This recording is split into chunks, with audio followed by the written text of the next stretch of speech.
So you made an excellent point, and it is about situation, and that situation Wiggins is currently in is the Warriors, and they're dealing with the situation of whether or not they should give Draymond Green the max. Now it's 4 years, $138 million, $34 million a year. Do you think that the Warriors should give him the max contract? I'll start with you, KB. I'm team give him the max if Steph Curry says I want to finish my career with him. And that's the only way around it. I don't want to be the guy to break up one of the best dynasties of all time. But if we're talking about pure value, he's not valued at a max player, but it's just something you might have to do, even if it pigeonholes your ability to sign some of the young guys. They've showed that when they're healthy, they're almost unfuckwittable. So I don't want to be the guy to mess that up. Me personally, I feel like he's a guy that he's probably going to be really good for like the next 2 seasons. I don't want to like tie my hands into a guy for like 4 or 5 seasons with that much money and be in a financial chokehold. So if we can come to an agreement on like a 2-year max with like a team option on the other end, we could do that. But for the most part, no, I don't think he's worth the full 4 years. I was kind of similar in thought, but just because of what he means to the franchise, you damn near have to. You just worry about everything else. You can argue that he's been underpaid for his entire career. Oh, so maybe this is the big payday. For sure. You know, even though he is old. Us with our jobs and podcasts, and we're going to overthink it, but I think it's very simple. He's a staple to something that's been special. And, the Golden State Warriors have been a first-class organization because they deal with these type of situations the way that you're supposed to. Any other organization, maybe the Knicks, the Kings, they would overthink this too much and fuck it up.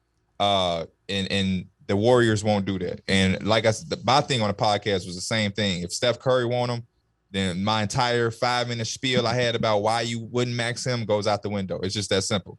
Mm-hmm.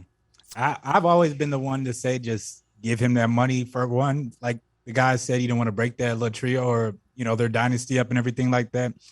And then 2, once he gets to the playoffs and that type of thing, I feel like his value damn near does go into that max. And he's one of the best defenders, we see in the playoffs. 100%. And we haven't seen it yet, but there's no better match than what he does with Steph Curry and the shooters on the team.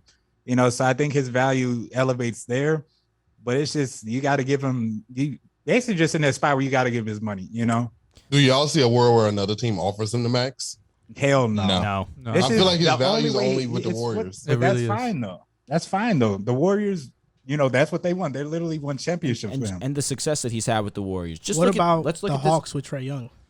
No. Nah, I don't think so. I don't think so. Just the Warriors. Trae Young don't move like Steph Curry. Yeah, that Hawks system doesn't fit. This is my problem with Dre. Like, you got a problem with it? No, I didn't want to say that. The Warriors and Dre, they're both kind of in the middle of this.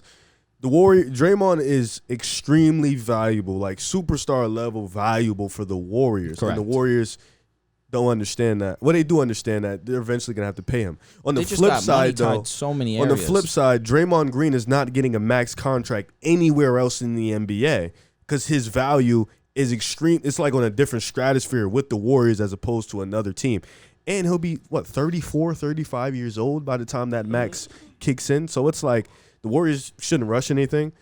Draymond, I understand what he's saying. Like people who said he doesn't deserve the max, they're probably thinking of the last finals, which is understandable. But before the finals, he was great in the playoffs. Even like Game 5, Game 6, I think it was like 2 games in the finals. He was really great. So he ate once he got benched. Yeah. He Game ate 6, afterward. I think I'm with KB on this one. I think whatever Steph says, you do. I think at this point, Steph whatever Steph says, you do at this point. And if there's still these next 2 years are gonna really be like with eyes locked in, because if they're still amazing, the big 3, if they're still amazing in the next 2 years, I don't see how you don't pay them. But at the same time, I feel like the organization has to look at it and like, we can't, right now they're already in a money situation. GMs are complaining and they're kind of getting hit with these budgets. It's going to be tough to pay all these guys at once. But I do think, depending on how these 2 next years look, if they do make a WCF run or a finals run next year, right, and then the next year they do it again, make another WCF run, I don't see how you don't pay him, because it's still working. I understand your logic, but let's just look at this past season when Draymond goes down, right? You had them number 1 in defensive rating, the highest net rating. Yep. He was going to win the DPOY 100%. Max. KB mentioned that earlier. 100% he was going to win Defensive Player of the Year. He gets hurt. We see them drop off in net rating to like 9th in the NBA, which is still fantastic, but even still, it's not number 1. And then defensive rating, they ended up 11th once Draymond was out. And now that's just the defense because we understand how he impacts defense. Now let's look at the offensive side where he touches the ball the second most in the offense. You saw them significantly drop down in assists. Draymond Green also allows players like Jordan Poole and Andrew Wiggins to see better shots because of how great he is as a playmaker. We saw the difference between Poole hitting 37% in January to in February without Draymond Green. It was at 25.9. Andrew Wiggins was an all-star with Draymond Green in the way that he was able to see Wiggins in his spots, and we saw him drop down to 41.9% from 48% shooting. It's a matter of his impact for the Golden State Warriors. I'm not trying to see it in another perspective from different teams. I just understand his success with the Warriors, how it's led to him being a part of 4 championship teams, and his impact was felt this season. If it was 2 seasons, 3 seasons ago, maybe I can understand where the opposite side is sitting, where not to give him his bread, but we saw it this past season. There's no way I don't see Draymond Green getting a max. You have to give Draymond the max. I think a couple of reasons. Number one, they're paying the most tax in the league. It's not like if you let Draymond walk, you're going to have the cap space right away to go and sign someone in. And you can't even bring someone in that's going to replicate whatever Draymond does. And I think one thing that's interesting with the Warriors, their cap situation, in 2024, that's when Draymond's a free agent. Clay's a free agent as well. James Wiseman's a free agent as well. The only player really under the books that year, you're going to have Steph getting paid like $50 million, Kevon Looney, and you got Kuminga and Moody on their final year contracts of the rookie deal. So they have potentially to have space for a max contract, be able to get Clay and Draymond with bird rights, and bring in possibly another superstar to pair up with Draymond and Clay, really with that one last ride, maybe a couple of years. So if you have... I'm sorry, what now? So Uzi's crazy. Yeah. Uzi's crazy. So if you have the chance to be patient with Draymond, same thing with Clay, since they're both free agents 2024, if you can be patient with them and not have to pay them right away, and Wiseman, then you have the opportunity that summer to go and get a superstar while still keeping the whole team together. Now you're looking like you could really build this dynasty further than we thought. They might let Wiseman walk. That too. Would that upset you or not? Or they could they would trade him before they let him walk. Yeah, you guys make excellent points. As somebody who's experimented, really like Wiseman, with Draymond being my best player in 2K before, he is in fact can't be your best player. I tried that experiment. I had Draymond. Did you see last season or 2 seasons ago? I wanted to make a full-on defensive juggernaut squad. So I had like Draymond, I had Rudy Gobert, I had like Patrick Beverly. Oh, this is disgusting. Like I had a bunch of like. Would you average 60 points? I was getting scored on a lot actually. Really? Unfortunately, yeah. You're playing the Interesting. It's not that I was getting scored on; it's just that we couldn't keep up offensively at all. I understand. Yeah. That we were just getting blown out. Uh-huh. But in all seriousness, Draymond is worth the max. To the Warriors, you're right. I don't think that his value just to Golden State.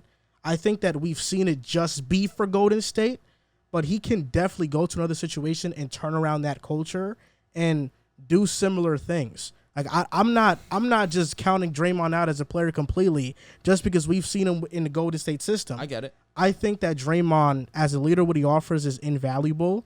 What he offers as a passer, defensively, one of the best defensive players of our generation. The Warriors dropped to they were 18th in defensive rating with Draymond out. They were first when he was in, and they were first by a wide margin. Can he not change around another defense the same way he changes around Golden State defense when he's on the floor? Like who? I think he can have a similar impact to that. Like who? Atlanta. He could do it for Atlanta, yeah. That's why I mentioned them. Atlanta. How are they going to utilize him if Trae Young has the ball all day? Well, you can use him in a pick and roll. Timberwolves could be interesting. They got a Conwell, man. He gonna do that. Watch when they unleash a Conwell. He gonna help that defense. Chicago's firm also. But you guys all basically said what I was gonna say, that Draymond Green, he deserves it for this team. But we know that a dilemma is coming up with Golden State, that they're not gonna be able to keep all of these players like Draymond, Klay Thompson, Jordan Poole, Andrew Wiggins. Who's the odd man out in that situation?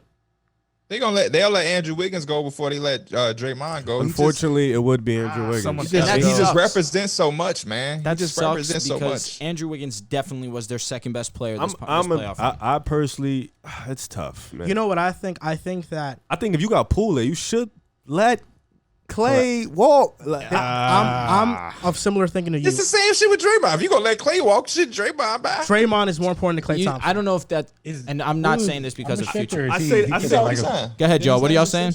Oh, it's Simons.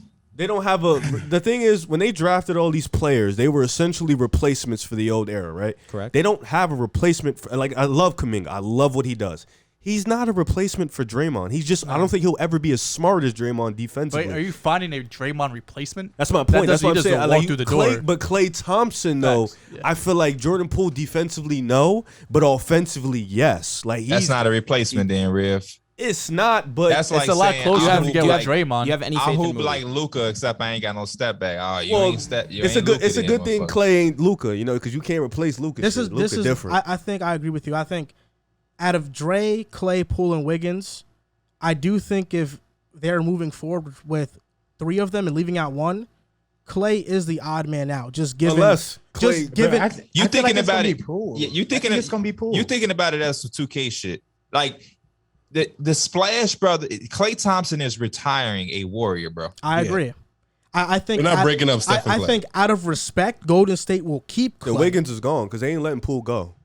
Yeah, they're not letting Poole. But from a a basketball standpoint, and what we've just seen, I know Klay Thompson came back from injuries, but I think they can win a championship without Clay if they move forward. But this is why I said these next 2 years are important because if Clay full off season, he get his legs back next year, he go crazy. I'm in on Clay. Then the this year. conversation gets different, and now you For looking sure. like, oh man, because they not letting Poole go. He's not going anywhere. Because if Clay goes back to what he was, now Wiggins goes. Now you don't need the Wiggins defense because Clay is the one who now I feel like steps in that role. I feel like you still do though, like because Clay, I don't think defensively will ever get back to that. Wiggins and was- Wiggins can was guard on Tatum. Wiggins' ability with his athleticism and his ability to block shots because Well, they're hoping that's Kuminga. Kuminga should be the Wiggins replacement. Kuminga ain't gonna be ready for like 2 years, 2 more seasons.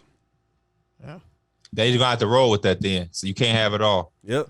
It sucks. And they shouldn't even be looking at no replacements because you're not replacing Steph Curry. And if he ain't there, then none of this shit even matters. So they should, whenever the next chapter come, you just roll and hope one of them motherfuckers can be good by themselves or a superstar. Because you ain't replacing nothing that the Warriors have done if you ain't got a Steph Curry. But as you said, and that like, motherfucker. the odd man out stuff, I don't like Poole. They're not even thinking about letting him go. Steph, obviously, if Steph ain't going, Dre ain't going. Steph can always just leave his damn self and say, y'all could just do some shit without me. That's when things get interesting. Yeah, That's when things get crazy. if Steph ain't going, Dre is right next to him, so he ain't going. So it's up to Clay and Wiggins, and they'll let Wiggins go before Clay. They're very stick to their core, and if they're winning, they ain't gonna care. You know, I respect that. A franchise sticking by the guys that built the foundation for them. Well, it's a good thing. The two shooters they're gonna age fine. So absolutely, Steph and Clay are gonna age. And listen, magically. Klay Thompson wasn't Klay Thompson this playoffs, no doubt, but his impact was felt. You have to account for him regardless of whether he's playing at Klay Thompson level or not.